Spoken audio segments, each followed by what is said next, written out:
पढ़ी लिखी बहू आएगी।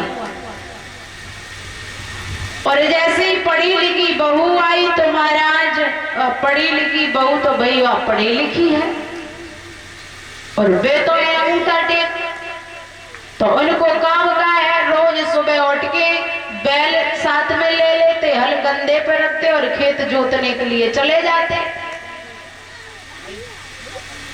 महाराज दो भाई थे लेकिन दोनों में से एक भी पढ़ा लिखा नहीं था। तो एक दिन भाभी जो थी नहाने धोने के बाद में आंगन में बैठी थी, आंगन में बैठ के श्रृंगार बनाई रही थी। उन्होंने क्रीम निकाली और क्रीम निकालने के बाद में हाथ पे रखी और हाथ पे रख के उन्होंने दर्पण में देख के शीशा में देख के अपने चेहरा पे लगाई ली। देवर वही बैठो देख रहो तो देवर ने कही कि भाभी ने जब पता नहीं कहा लगा लो, जैसे ही चेहरा पे लगाओ तो चेहरा चमकन लगो। देवर सोचने लगे कि भाभी की यूं को हो जाए तो जब हवाऊ लगाएंगे। भाभी जाए के कछु काम करने लगी, देवर चुपचाप वहां से चला जाए के उनने क्रीम निकाली और क्रीम निकाले के सोचने लगे। भाभी ने चेहरा पे लगाई तो चेहरा इतना सुंदर लगन लगो, अगर जाए हम खाए ले तो जल्दी असर कर जाएगा। उनने बावे से क्रीम ली और सारी क्रीम समाप्त कर ली, पूरी क्रीम निकाल के खाई ली। जैसे ही खाई तो भाभी आई गई। भाभी ने क्या कर रहे हो? बोले कछु नहीं कर रहे, जो चीज तुमने चेहरा पे लगाई थी हम सोचे चेहरा पे लगाएंगे तो कम असर होगा इसलिए मैंने खा ली। भाभी ने 2-4 थप्पड़ दिए। पागल गई कहा तुझे ये भी ज्ञान नहीं है कि ये चेहरे पर लगाने वाली चीज तू खा रहा है। अब तो रोते रोते भैया के पास में पहुंचे। भैया भाभी ने हमें मारो।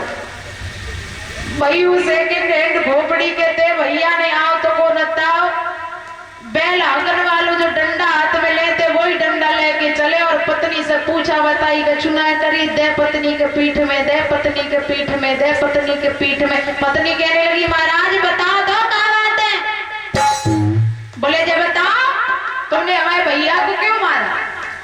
पत्नी कहने लगी महाराज तुमने सब क्रीम खा ली। कौन सी खाई क्रीम? उठा करके दिखा दी ये खा ली। अपने भैया को बुलाया इधर आ। भैया पास में पहुंचा, भैया के 2-4 थप्पड़ दिए। कहने लगा पागल कहीं का तू ऐसे रोटी खाएगा तो इतनी तेरे लिए कहां से आएगी। जब भी आज के बाद खाए तो रोटी पे चिपड़ के तब खाइए। महाराज जैसे ही पत्नी ने सुनी तो पत्नी कान लगी हमें तो लग रही है दोनों के दोनों सेकंड हैंड थप्पड़ी के। पत्नी को मारा तो पत्नी तो मायके में चली गई। और जब पत्नी मायके में चली गई तो महाराज 1 महीना होएगा, 2 महीना होएगा, 6 महीना होएगा, पत्नी लौट के नहीं आई।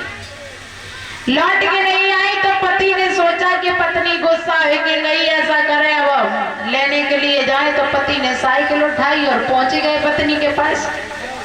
तो जब पहली बार कोई ससुराल में जाए महाराज तो पहली बार की बात ही अलग होता है। पहली बार ससुराल में पहुंचे तो सारी सराजें सब आई गई। कोई जल लेके आई, कोई मिठाई लेके आई, लेकिन तब तक सासू माँ ने भोजन बनाए लो। और महाराज जब पहले बार दामाद आता है घर में तो छोटी छोटी पूड़ियां बनाई जाती।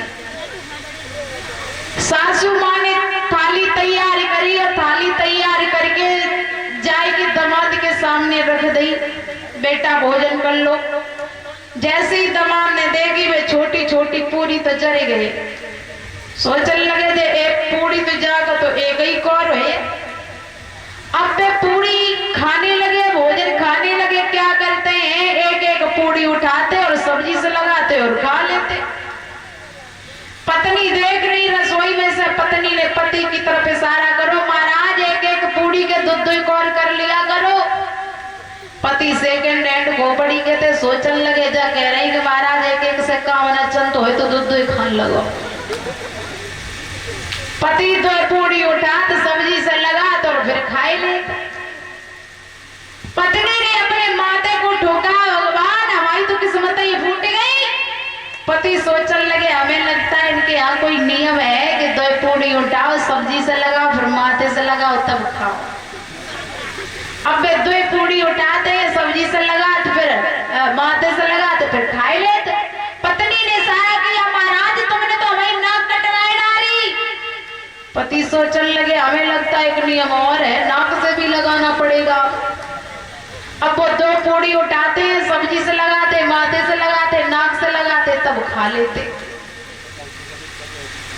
पत्नी सोचने लगी कि महाराज हमारी तो बिल्कुल किस्मत ही फूट गई। इसलिए कहा जाता है कि लड़का और लड़की का मेल होना बहुत जरूरी होता है। महाराज